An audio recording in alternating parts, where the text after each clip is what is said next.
The press here, we've got Robin Simcox of the Heritage Foundation, Margaret Thatcher Senior Fellow, Stephen Sokol, the American Council on Germany President. Stephen, what do you think of this relationship? It comes only days after the French president, was wowing this country. There seems to be a special bond there between he and President Trump. Not so much with the German leader, but I might be missing something. What do you think? Well, there's a little bit of coolness between Chancellor Merkel and President Trump that's obvious, but I think one shouldn't read too much into the optics of the bromance of Macron and Trump that we saw at the beginning of the week, because they're very different characters. Macron and Trump, of course, have a business background. They're in a sense, new kids on the block as heads of state in their respective countries.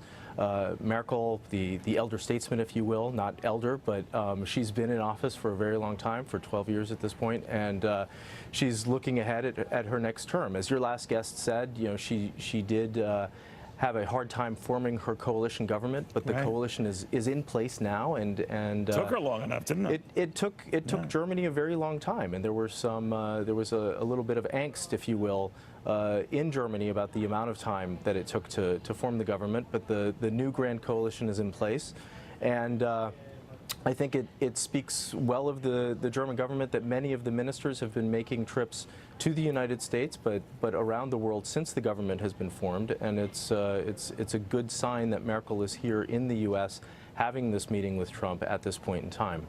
Robin, I got a sense reading from some of the foreign press and whatnot, they're stunned at the success that Donald Trump has had, for whom they had little regard, if you think about it.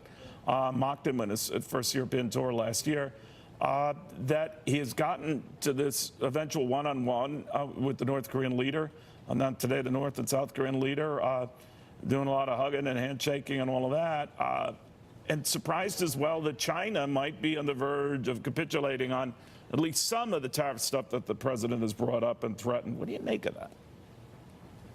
Well, it's true. The European press seem to have a very low opinion of President Trump. And, it reminds me exactly of the sort of treatment that President George W. Bush got from the European press. They were very withering about him, always looking to denigrate any sense of achievement from the Bush administration.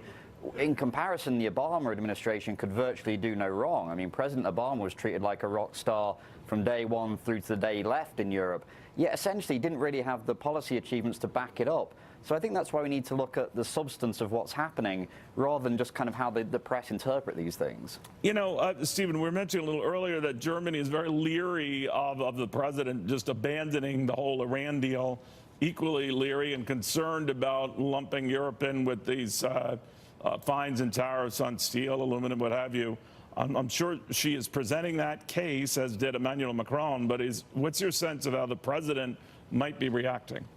So I agree. I mean, obviously, the Iran deal is high on the agenda for these meetings while Merkel is in town, and of course to talk about trade, to talk about particularly the aluminum and steel tariffs. And I think one thing that's very important to mention is that both Merkel and Macron come here as French and German respectively, but also as Europeans, and they have a European position that they've been trying to push with the president.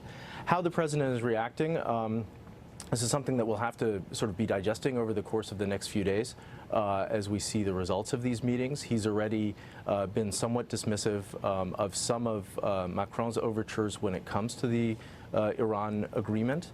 So that's obviously something that we're going to have to see whether Merkel is able to push that agenda forward at all. I get a sense, Robin, that his new best bud in Europe isn't Germany, though. It's quite clearly Macron.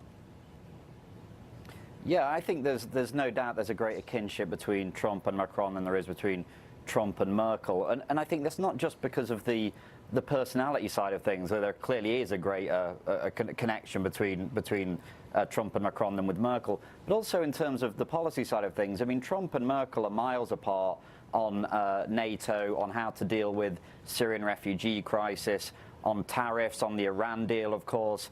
And this has been a real readjustment period for Germany because they were used to having a very close relationship with the Obama administration, and essentially saw the world the same way. So they're now having to deal with a very different president, and it's not a real surprise that there's some bumps on the road in trying to work out a new relationship.